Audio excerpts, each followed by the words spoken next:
Jibril datang dalam bentuk rupa manusia. Dia dalam bentuk mengambil rupa manusia sejati. Jibril ini kan memberitahukan kepada Maryam. Kenapa kepada Muhammad dia tidak pernah menampakkan diri sebagai rupa manusia? Siapa bilang nggak pernah? Pernah. Di hadapan para sahabat-sahabat Rasulullah malah. Nih, tidak pernah. Terima kasih atas hujatanmu. Terima kasih atas hujatanmu. Kristen yang naik ke komalnya kami jarang yang tahu diri dan tidak punya rasa malu. Diberikan hak untuk bertanya saja, tapi memaksakan diri membuat pernyataan yang akan menelanjangi Tuhan kalian. Saya buktikan. Kamu mengatakan apa? Hanya karena diakui istrinya dan pendeta kalian mengimani dia sebagai nabi. Salah. Siapa bilang? Kami tidak mengimani Nabi Muhammad sebagai nabi karena ada pengakuan dari Waraqah bin Naufal dan istri beliau, bukan. Tapi karena nabi kami mampu membuktikan dirinya sebagai nabi. Mana contoh-contohnya? Pertama, Nabi kami mampu mengislamkan kampung halamannya, berarti berhasil, dilindungi Tuhan. Nabi kami selesai menjalankan tugasnya. Nabi kami tidak pernah berdusta. Berbalik dengan agama kalian. Tidak ada tertulis Tuhan kalian sebagai Tuhan di kitab kalian, kalian tuhankan. Kan lucu kalian. Kalian bilang, minimal kami, Nabi kami diakui oleh orang yang tidak beragama Islam sebagai Nabi. Waraqah bin Naufal. Setidaknya, jangankan kami, orang di luar Nabi Islam aja mengakui dia sebagai Nabi. Sedangkan Tuhan kalian ditolak sama orang Yahudi, tidak dikenal oleh Tertullianus, malah kalian tuhankan. Ini kan terbalik. Nabi kami akui sebagai nabi bukan karena diakui oleh Waraqah bin Naufal, kau salah. Tapi karena dalam kitab suci dituliskan dia nabi dan kami mampu membuktikan kitab ini benar. Tapi Tuhanmu ditolak, dikutuk oleh orang Yahudi, tak tertulis dalam kitabmu sebagai Tuhan, malah kau tuhankan. Sehat otakmu, Ten? Gak sehat. Makanya saya katakan, maha benar Allah dengan segala firman-Nya. Innal ladzina kafaru sawa'un 'alaihim a'anzartahum am lam tunzirum la yu'minun. Kata Allah, masuk aja, Bang. Masuk deh. Di bawah kita. Gak apa-apa, kita di bawah. Oh ini. Jadi percuma saja kalian umat Kristen ini mengatakan bahwa Unirifa tak paham, Unirifa bodoh. Karena dikatakan bodoh sama orang bodoh itu bukan hinaan. Dikatakan pintar sama orang Kristen bukan pujian. Kenapa? Karena Kristen menilai bukan dengan ilmu, tapi dengan hawa nafsu. Nah itu ya. Oh, saya keras gini bukan berarti marah adik-adik, anak-anak bunda. Tapi ini ketegasan supaya teman kita Kristen itu yang telinganya bermasalah bisa mendengarkan dengan baik. Oke, silakan Immanuel, Nandar ambil alih dulu. Kita mau makan siang. Nandar, ada Tante Mika nggak? Kita telepon Tante Mika dulu ya, biar Tante Mika handle dulu. Halo Immanuel, selamat siang. Halo. Iya, Immanuel agamanya Kristen?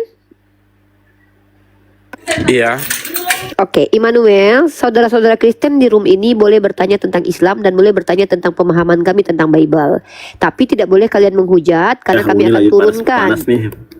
Ya, dan kami akan memberi kesempatan saudara Kristen untuk menjelaskan agamanya, tapi pasti kami tanggapi.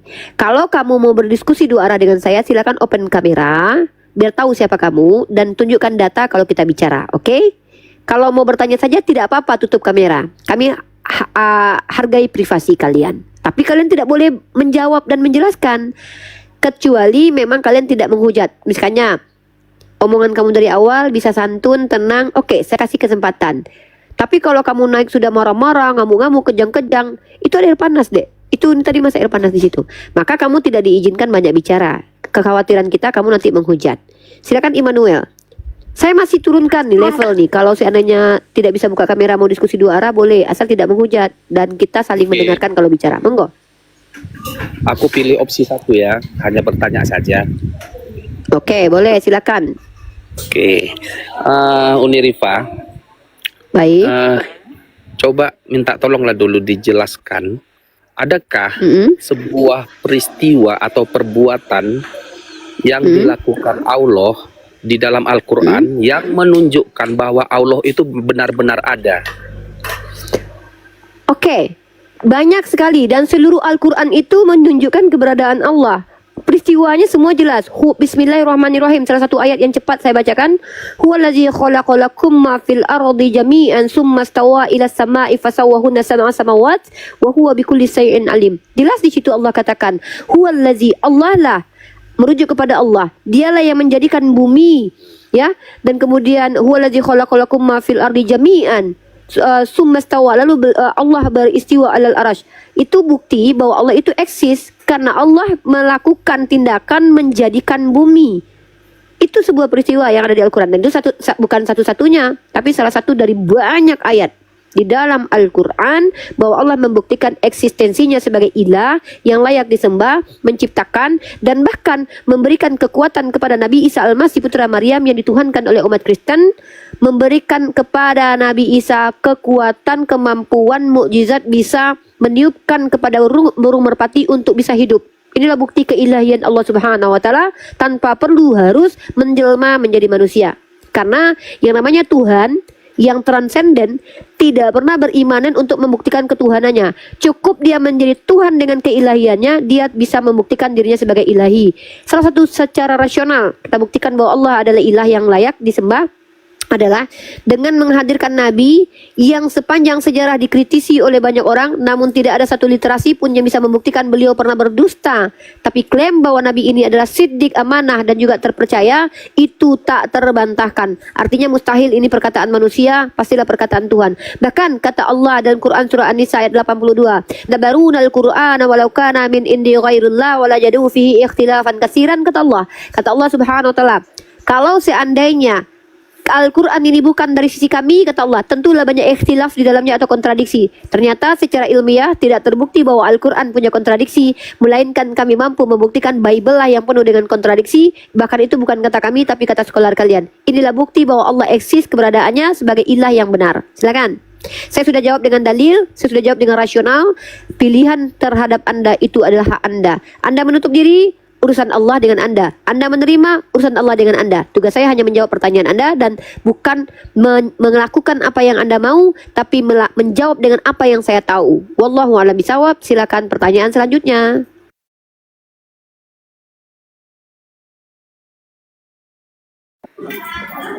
Oke, terima kasih.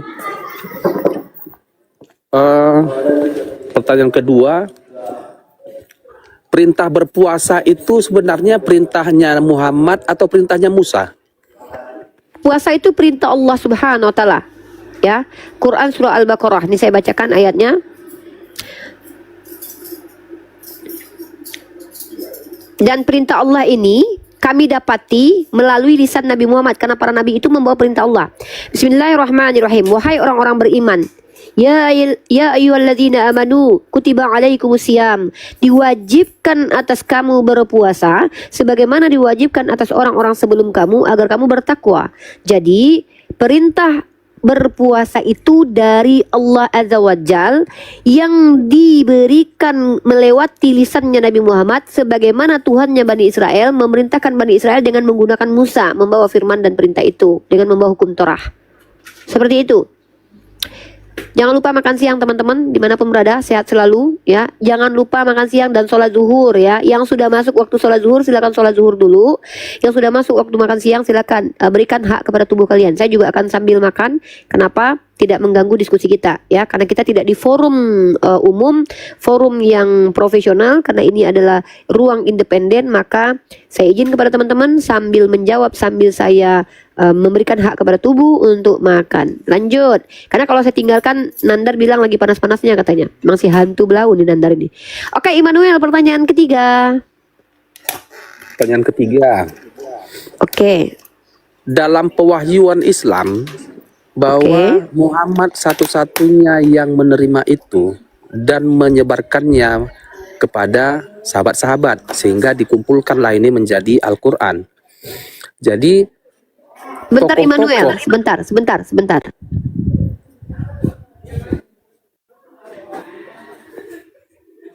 Ini adik saya kasih tahu, ini masakan Cina, Chinese style. Nah, dia mau ngasih tahu, jangan saya sampai terkejut. Maaf ya Immanuel ya.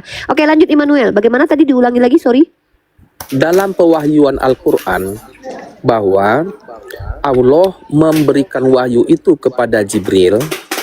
Jibril memberitahukan kepada Muhammad, lalu Betul. Nabi Muhammad memberitahukan kepada sahabat-sahabat untuk Betul. Itu yang disebut dengan dicatatkan. transmisi. Iya. Ya. Aku boleh tanya, pernahkah Silakan. Allah atau Jibril berbicara selain kepada Muhammad, entah kepada si Abu Bakar atau kepada siapa saja selain Muhammad? Apakah hanya kepada Muhammad saja mereka pernah berbicara? Silakan. Jadi wahyu itu kata dari asal kata etimologinya dari kata wa, ha dan ya. Maknanya adalah cepat dan tersembunyi.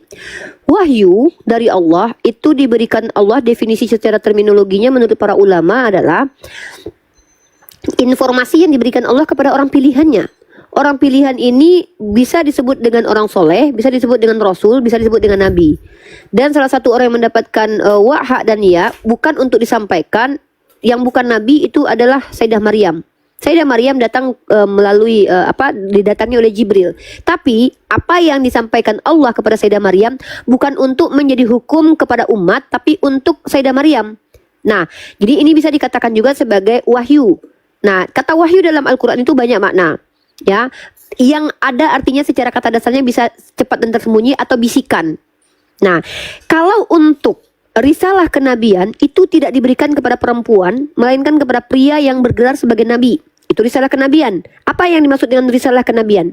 Informasi teologis, informasi spiritual yang diberikan kepada hamba Allah yang soleh tingkatnya, yang sudah dipilih oleh Allah, dan dia tidak wajib untuk berikan kepada satu umat untuk disampaikan. Tidak ada kewajiban kepada dia untuk tabligh. Makanya kalau nabi itu punya sifat wajib itu 3. Fatonah, amanah, dan sidik. Tapi dia tidak diwajibkan untuk tabligh. Walaupun dia tetap boleh mengajarkan. Tetapi kalau Rasul adalah Nabi yang diutus. Ada beberapa Rasul ulul azmi, diantaranya baginda Rasulullah Muhammad SAW, dan juga Nabi Musa AS, dan juga Nabi Isa AS, dan juga Nabi Ibrahim. Kenapa? Karena mereka itu diutus kepada suatu kaum untuk menyampaikan risalah itu. Maka kalau kamu bertanya kepada kami, wahyu dalam tanda konteks adalah firman Allah yang harus diberikan sebagai ajaran dan din kepada para al-anbiya, itu tidak diberikan kecuali kepada al-anbiya dan para Rasul. Seperti itu. Kalau apakah malaikat Jibril pernah berbicara kepada selain para nabi? Ada, kepada Sayyidah Maryam, dan dia bukan nabi. Kami tidak mengenal dia sebagai nabiyah. Kami tidak ada istilah nabiyah seperti orang Yahudi yang mengenal ada nabi dari kalangan perempuan. Begitu. Wallahu a'lam bishawab. Silakan. Oke, terima kasih Bunda.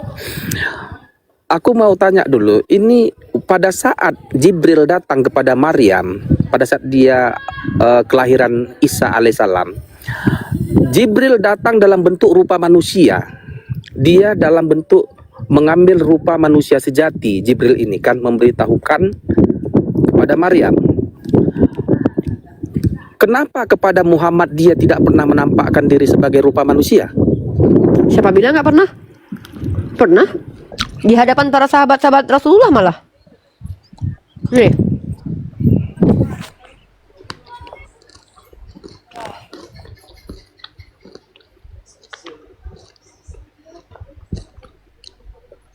Bukan cuma Nabi yang lihat, sahabat juga lihat. Ya, saya bacakan hadisnya ya. Hadis riwayat Muslim nomor 8. Dalam kitab Ahmad juga ada, dalam kitab Tirmizi juga ada, dan hadis ini sahih. Datanglah seorang laki-laki yang pakaiannya sangat putih, rambutnya sangat hitam, tidak tampak tanda-tanda perjalanan, dan tidak seorang pun di antara kami mengenalnya. Ia duduk di hadapan Nabi, menyandarkan lututnya ke lutut Nabi, lalu bertanya tentang Islam, iman, dan ihsan. Ini adalah hadis yang sangat sahih, yang sangat kuat, dan menunjukkan bahwa malaikat Jibril pernah menampakkan dirinya kepada Nabi Muhammad dan sahabat sebagai bentuk sosok laki-laki yang sempurna. Ini ada. Lalu Nabi yang berkata, dia adalah Jibril. Begitu. Nah, Jibril sering menyerupai dia Al-Kalbi. Jibril sering datang kepada Nabi dalam rupa Dihya Al-Kalbi, sahabat yang terkenal sangat-sangat tampan. Tuh. Nah, dalil Al-Quran yang mengatakan bahwa malaikat Jibril bisa merubah wujudnya menjadi manusia, itu tadi Quran Surah Maryam, Quran Surat Hud ayat 111 ayat ke-69. Para utusan kami datang kepada Ibrahim dalam rupa manusia. Kepada Nabi Ibrahim juga dalam bentuk manusia, nama malaikat Jibril. Begitu. Jadi tidak ada yang mengatakan bahwa Tuhan itu menjadi manusia dalam Islam. Tapi malaikat tidak masalah, karena ketika malaikat menyerupai dirinya sebagai manusia tidak menghilangkan kemuliaan dia sebagai malaikat. Tapi kalau Allah menyerupai diri sebagai makhluk, itu merendahkan kemuliaan Tuhan sendiri, karena Allah menyetarakan dirinya dengan makhluk. Tapi kalau malaikat Jibril menyetarakan dirinya dengan kita sebagai manusia, nggak apa-apa, karena manusia itu juga makhluk mulia. Bahkan para malaikat itu diperintahkan untuk bersujud kepada Nabi Adam, tanda bahwa justru suatu kehormatan bagi malaikat Jibril, bisa jadi begitu, untuk menyerupai dirinya sebagai manusia, karena manusia itu adalah makhluk mulia. Tapi kalau Allah yang menyamar jadi manusia, ini sama kayak saya berubah menjadi kecoa, rendah. Saya menjadikan diri saya hina, rendah. Tapi kalau kecoa menjelma menjadi saya, itu suatu kemuliaan bagi kecoa. Jadi itu logikanya. Jadi tidak mungkin dalam Islam itu Allah menjelma menjadi manusia, karena itu membuat Allah terhina. Ada ginjalnya, ada dagingnya, ada darahnya, ada otaknya. Jadi kayak merendahkan. Tapi kalau misalkannya malaikatnya menyerupai wajahnya seperti kami, itu bukan suatu kehinaan kepada malaikat, justru suatu kemuliaan. Karena kami mengimani bahwa manusia itu salah satu malaikat, ya, salah satu makhluk Allah yang dicintai oleh Allah, yang kemuliaannya itu juga di atas para malaikat. Bukti itu ditunjukkan dengan perintah sujudnya kepada Nabi Adam dari malaikat. Wallahu a'lam bishawab. Seperti itu, Manuel. Ada lagi? Silakan Anda bertanya, siapkan pertanyaan terbaik Anda, dan saya bersyukur kepada Allah, pertanyaan Anda pertanyaan yang membuat kami mengeluarkan ilmu pengetahuan kami, sehingga apa yang kami pelajari selama ini itu bermanfaat buat kami dan juga umat. Terima kasih kepada Immanuel ya, pertanyaan-pertanyaannya luar biasa bagus, dan terima kasih kesantunannya di sini. Semoga saudara Immanuel ini adalah orang yang konsisten dengan kebaikannya, cara diskusi dia hanya bertanya saja, dan pertanyaannya juga bagus ya, kita respect, kita hargai. Seperti itu Immanuel. Silakan pertanyaan selanjutnya. Jangan lupa makan Bang Immanuel ya. Udah makan Bunda. Oke, ada silakan. satu lagi. Boleh. Silakan banyak-banyak, nggak apa-apa. Silakan. Oke. Di suatu hadis, entah hadis apa ini, pernyataan bahwa Hajar Aswad ini dapat menggugurkan dosa di satu pernyataannya. Tetapi ada pernyataan lain daripada sahabat Nabi, yaitu Umar bin Khattab, mengatakan begini: jika bukan karena Nabi yang suruh, engkau hanya batu yang tidak memberikan manfaat ataupun hal yang lain. Artinya bukanlah batu yang berbahaya atau memberikan manfaat. Mengapa dua pernyataan ini bertolak belakang? Mengapa bisa Umar bin Khattab berkata demikian? Pertama, Anda salah paham. Sebenarnya diksi itu tidak bertolak belakang. Mari saya ulangi.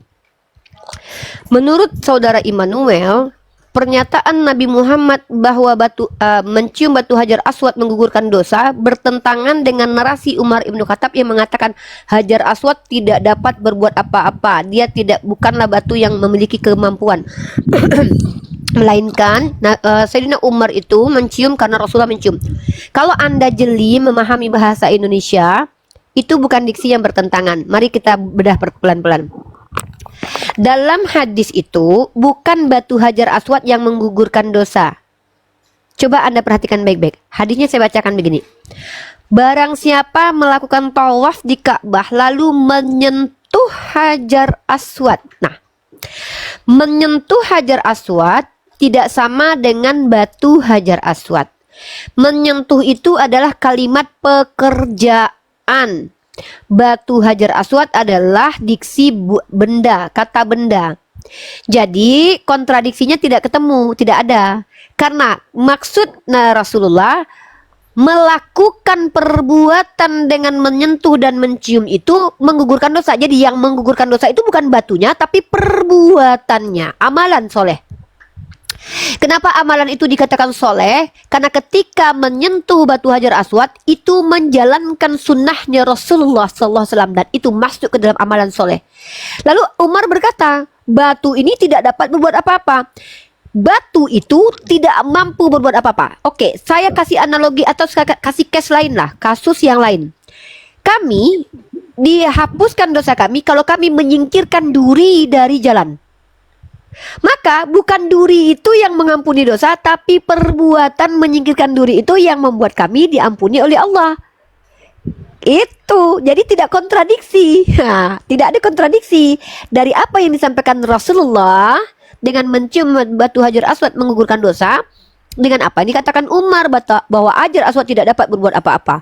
Ini tidak kontradiksi, tapi penegasan bahwa kami tidak pernah menyembah batu hajar aswad dan kami tidak menganggap batu hajar aswad kultus, tapi kami mengikuti sunnah Rasulullah Sallallahu Alaihi Wasallam. Seperti itu, brother. Semoga dipahami. Lanjut. Oke. Ya. Masih bisa nanya lagi nih Uni.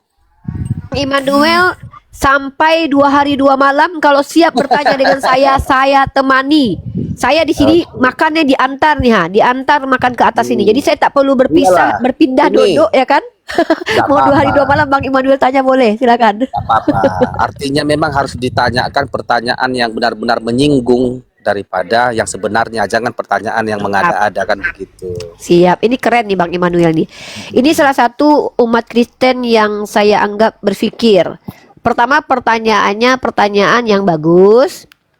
Walaupun kita harus luruskan di beberapa diksi, tidak masalah, Harus itu diluruskan, biasa. betul. Yang kedua adalah cara bertanyanya juga bagus. Yang ketiga, attitude-nya bagus sekali, menghargai saya ketika bicara, dan Bang Immanuel juga yang kita lihat ini tidak ada niat untuk menyerang agama kita. Artinya memang betul-betul ingin mengetahui, dan kita hargai Bang Immanuel. Silakan pertanyaan selanjutnya. Iya, nggak apa-apa. Oke, Bu, saya tanya lagi satu lagi Uni ya. Ada di hadis ya, entah hadis atau apa ini, bahwa nanti akan ada seorang muslim yang di akhirat membawakan dosa sebesar gunung, lalu dosanya digantikan oleh Yahudi katanya. Bagaimana mungkin Yahudi menggantikan dosa seorang muslim? Silakan Uni. Saya bacakan hadisnya ya. Ya. Oke. Hadisnya yang Abang tanyakan itu adalah hadis tentang Yahudi dan Nasrani menjadi penebus nanti, bukan di dunia ya. Ini bicara konteks tentang sudah melewati fase alam fana, tapi sudah setelah kematian atau zaman setelah yaumil hisab atau di yaumil hisab tepatnya. Saya bacakan di sini. Saya bacakan hadisnya. Ya. Dalam hadis riwayat Muslim nomor 2767, tidak seorang muslim meninggal dunia melainkan Allah menjadikan sebagai tebusnya dari neraka seorang Yahudi dan Nasrani. Dan Yahudi dan Nasrani ketika ada orang Islam membawa dosanya sebanyak gunung, maka kemudian dosanya diampuni. Saya ada hadisnya, cuman hadisnya gini Bang. Mau saya itu lagi hilang ya. Nih, di laptop saya ya. Ini hadisnya yang lebih eksplisit itu dalam kitab Sahih, kitab saya nih. Namanya itu aplikasi Hadis Soft. Kalau untuk diksi, jadi kita pakai diksi bahasa Arabnya sekali. Jadi mau saya hilang, jadi laptop saya tidak bisa digerakkan. Makanya saya tidak live streaming. Tapi tidak apa-apa, nanti saya usahakan untuk ini bisa, kursornya tak jalan. Apa dia sentuh dia tak bisa Bang. Tak bisa. Tapi mouse-nya hilang. Mouse-nya tinggal tadi mana? Tapi ini pun tak bisa disentuh. Nah, nanti pun tak apalah, bisa lah nanti dia urus. Jadi saya tidak bisa.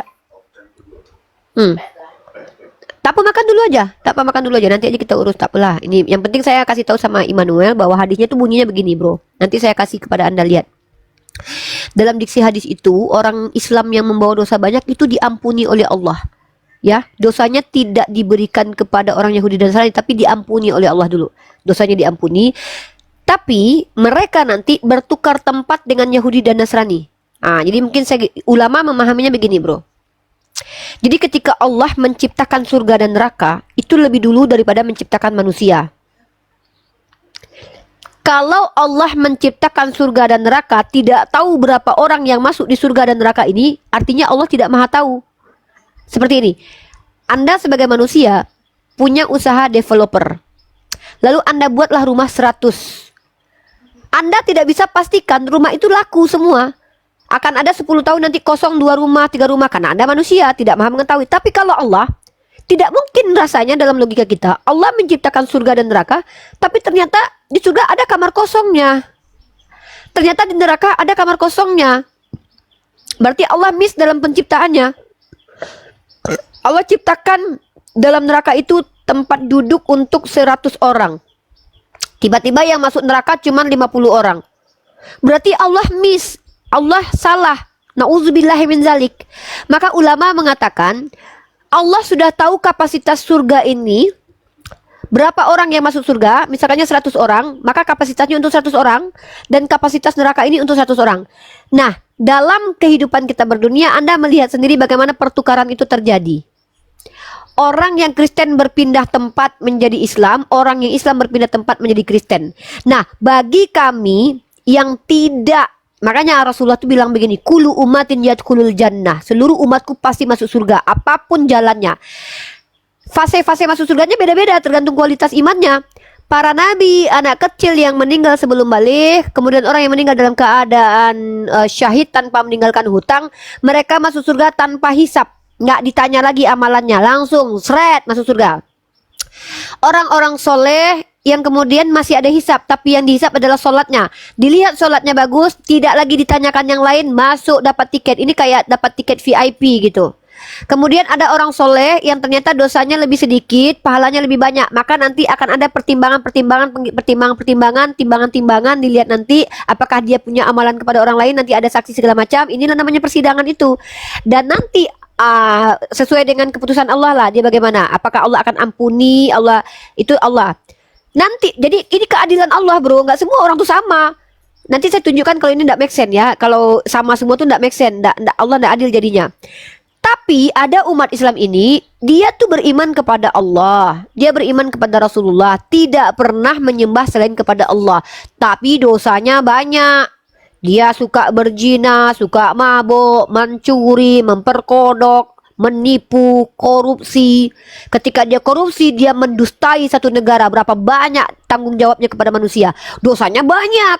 Tapi dia tidak pernah kafir, tidak pernah menyembah. Ini bukan tafsir saya, ini adalah Al-Quran dan hadis saya dan juga tafsir para ulama. Kalau kalian bisa bantah silakan naik yang di bawah dibilang ini tafsiran saya ya. Bukan, ini para ulama saya sudah baca, ini saya sudah sering jawab ini. Nah, jadi nanti inilah kasus-kasus orang ini yang dosanya banyak, belum bertobat di dunia, belum diampuni di dunia, belum dapat kafarat di dunia. Maka nanti mereka itu diampuni oleh Allah, dan posisi mereka yang harusnya secara dunia mereka masuk neraka, mereka masuk neraka, maka tempat di neraka itu diganti. Mereka yang masuk surga, yang Yahudi dan Nasrani yang masuk neraka. Kenapa begitu? Yahudi Nasrani yang baik, Katolik yang baik, mereka di dunia berbuat baik, mereka mendapatkan balasan di dunia, mereka baik, tapi menyekutukan Allah, mereka tetap di neraka jahanam, dihitung sebagai orang yang berdosa besar, karena perbuatan mereka itu perbuatan yang tidak diampuni oleh Allah. Sebaik apapun mereka di dunia, karena kebaikan mereka itu tidak terhitung kebaikan, karena mereka tidak mengikat kebaikan itu dengan kalimat syahadat. Seperti itu. Nah, makanya nanti para Yahudi yang tidak pernah menyekutukan Allah, para Yahudi yang tidak pernah menyembah kepada Allah dan tidak pernah mengikuti sunnahnya Rasulullah, tidak mengikuti Nabi Isa, walaupun mereka mungkin suatu saat baik dan segala macam, mereka tetap akan tertanggung neraka jahanam dan khalidina fiha abadan. Mereka tetap masuk neraka jahanam, termasuk kalian yang kafir dan musyrik kepada Allah. Maka posisi kalian itu tetap di neraka. Nah, konsep ini tidak menghilangkan keadilan Allah. Kenapa? Karena Yahudi dan Nasrani tanpa kami pun tetap masuk neraka. Dengarkan baik-baik ya. Beda konsepnya begini. Kalau konsep orang benar dan orang baik dihukum oleh Tuhan disiksa bukan karena perbuatannya untuk menyelamatkan orang jahat, ini tidak adil. Karena orang baik tidak mendapatkan apa ya kebaikan dia, tapi mendapatkan keburukan. Jadi seolah-olah berbuat baik itu tidak berimplikasi kebaikan kepada kita. Allah, walaupun kami umat Islam ini tidak punya dosa, tidak ada orang Islam sama sekali, orang Yahudi Nasrani yang kafir kepada Allah itu tetap masuk neraka. Hanya saja hukumannya nanti di dunia itu yang akan ditambahkan bertubi-tubi kepada mereka. Gitu. Seperti itu yang saya dapatkan pembelajaran, karena ini pertanyaan berulang berkali-kali. Dan mohon maaf, hadisnya nanti bisa saya tunjukkan kalau Anda naik ke kapan-kapan. Saya memperbaiki nanti laptopnya supaya bisa touch layar, touch apa, dia bisa berjalan. Nah, dan nanti saya akan tunjukkan pandangan ini saya dapat dari mana? Dari para ulama NU dan Muhammadiyah. Saya sudah membaca beberapa literasi dari NU dan Muhammadiyah. Yang saya jelaskan ini juga dijelaskan sama Ustadz Wafi, guru saya. Begitu. Silakan, Manuel. Oke, makasih Bunda ya. Turun dulu Bunda ya. Lanjut lah. Siap. Makan dulu Bunda. Ya, semoga bermanfaat buat Bang Immanuel. Sehat selalu, salam toleransi. Semoga apa yang kami sampaikan ini bisa memberikan hidayah kepada Bang Immanuel. Semoga Allah mengizinkan Bang Immanuel menjadi orang yang mendapatkan hidayah. Seperti itu ya. Sorry, laptop saya bukan rusak, tapi saya tidak tahu sistemnya harus pencet apa ya, untuk supaya dia apa namanya, tak paham. Gaptek saya ini. Tak jalan itu deh touch ininya. Padahal saya bawa kemarin mouse tuh, tapi pas cari-cari tak jumpa. Mungkin tercecer di mana mungkin Bang? Apa di tikusnya? Mouse. Gitu. Silakan teman-teman yang mau naik, silakan naik. Tapi cobalah seperti Bang Immanuel. Contohlah Bang Immanuel tadi. Beliau bertanya, apakah ada saya menghina beliau? Apakah saya merendahkan beliau? Apakah saya menghujat beliau? Apakah saya menyinggung agama beliau? Apakah saya menyerang kekristenan? Tidak, karena Bang Immanuel menunjukkan kemanusiaannya di hadapan kita, sehingga dia layak untuk mendapatkan penghargaan dari kita, berhak mendapatkan keadilan dari kita. Tapi ketika saya bertemu dengan para biawak-biawak, tentu saya juga akan bersikap sebagaimana ibu gembala meludahi para biawaknya. Tapi tidak akan saya lakukan itu kepada anda-anda semua yang menghargai diri anda sebagai manusia. Maka kami akan menghargai kalian sebagai manusia kalau kalian menghargai diri kalian sebagai manusia. So, naiklah ke atas ini dengan cara baik-baik seperti yang dilakukan Bang Immanuel tadi. Dan jangan lupa makan siang, karena saya lagi makan apa namanya Dek? Daging masak hitam. Bismillah, subhanallah, Allah Akbar. Enaknya, sedapnya. Masya Allah, terima kasih. Emang Fatin luar biasa. Fatin ini boleh digelar Miss Solusi lah. Miss Solusi, apapun permasalahan, tidak perlu lihat Google, solusinya Puan Fatin. Puan Fatin luar biasa. Apa yang dipencet tadi tuh? Oh, ada ya. Rasanya Oh, memang dia ini sudah mulai tak peka. sensor dia Sudah tak peka sensor dia. Oh. Memang laptop tuh memang laptop nih memang dah ini Bang, sejak awal-awal lagi saya itu dia jadi buat bertempur kemana-mana dah. Ya, dibawa kemana-mana laptop nih. Oke, kita naikkan lagi. Nah, ada kemarin ini nak ditinggal untuk saudara saya kan. Nah, kata Kak Ibal kan mau ada tab sama apalah, adalah. Tapi nantilah, kata saya kan. Kalau sekarang ini kan ya saya lah nanti di situ. Cuma karena saya ada kerja juga, saya tak tinggalkan dulu nih. Tapi nanti kalau mama misalnya sempat di sini, biar mama yang bawa. Ah, kalau ada mouse. Oke. Teman-teman, Nandar ambil alih dulu Nandar. Masih ada 1,5 yang nonton, ambil alih dulu.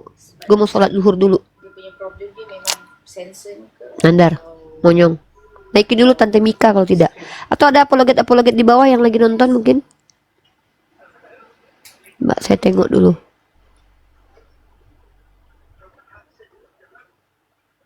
Ada tak di bawah apologet-apologet? Saya mau sholat zuhur dulu guys. Ya, yang waktunya sudah sholat silakan sholat teman-teman. Kita harus jangan menjadi orang yang menyesal nanti. Wal asri innal insana lafi khusr, ya Allah. Kalau itu ingat itu sedih rasanya melalaikan sholat. Oke, mana ya si Tante Mika nih? Nandar, aku panggil Tante Mika dulu lah. Saya panggil Tante Mika dulu ya teman-teman ya. Biar dia yang menemani teman-teman dulu. Biar ini.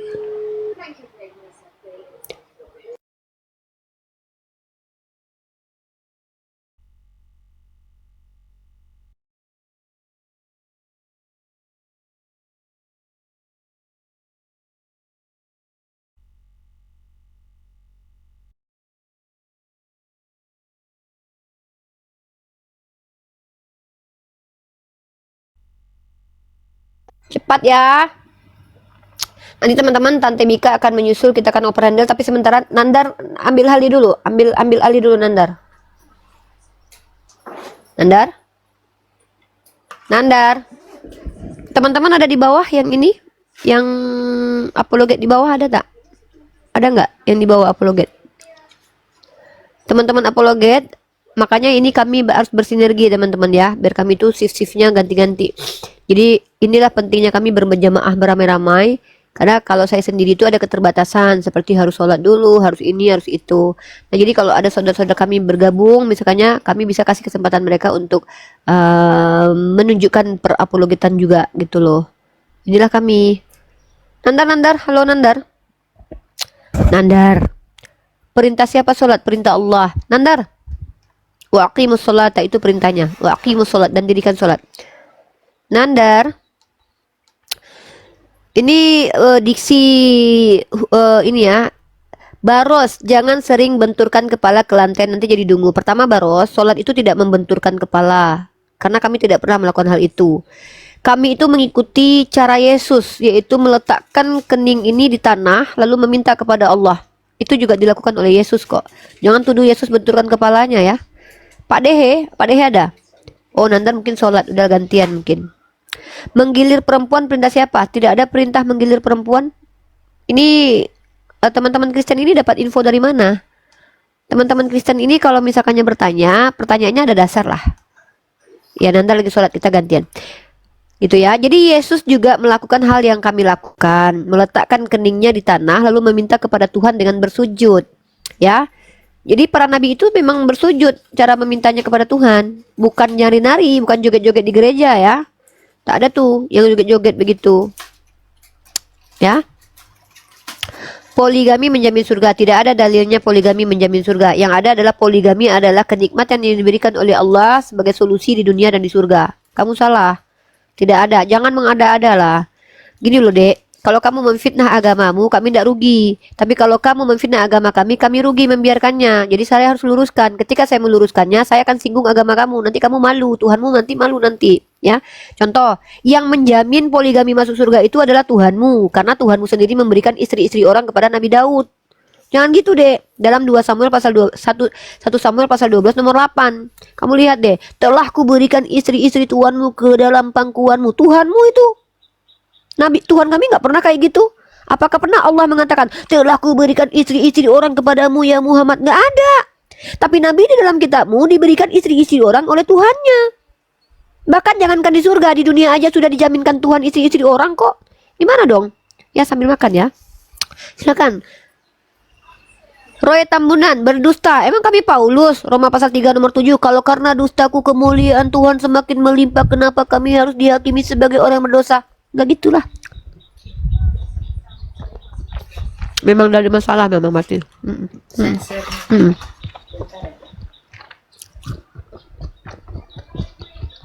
Ini masuk dulu.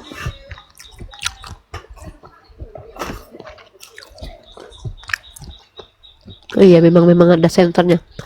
Tuh. Nandar kalau sudah sholat, gantian sholat Nandar. Jangan lu aja yang masuk surga. Gue juga mau.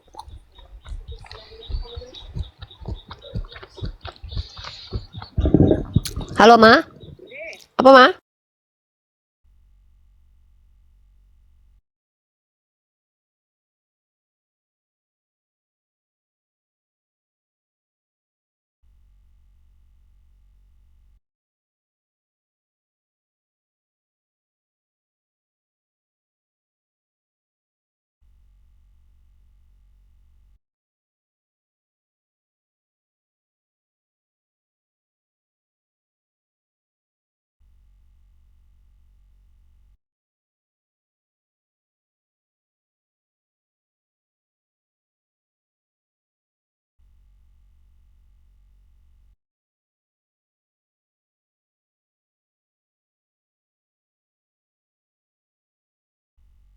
Oke.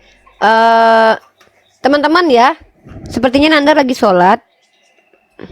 Kan nomor yang Iko. Kan nomor yang Iko.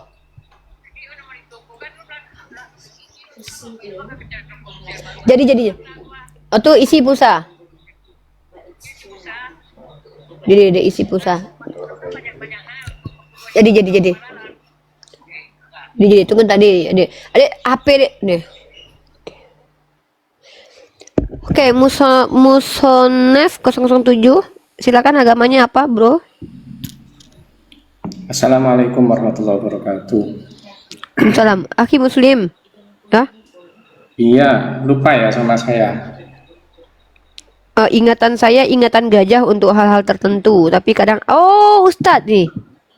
Oke. Ustadz handle dulu Ustadz ya. Ustadz handle Ya, dulu. boleh. Kalau ada yang bertanya di bawah, Ustadz jelaskan dalam Islam. Saya mau sholat zuhur dulu Ustadz ya.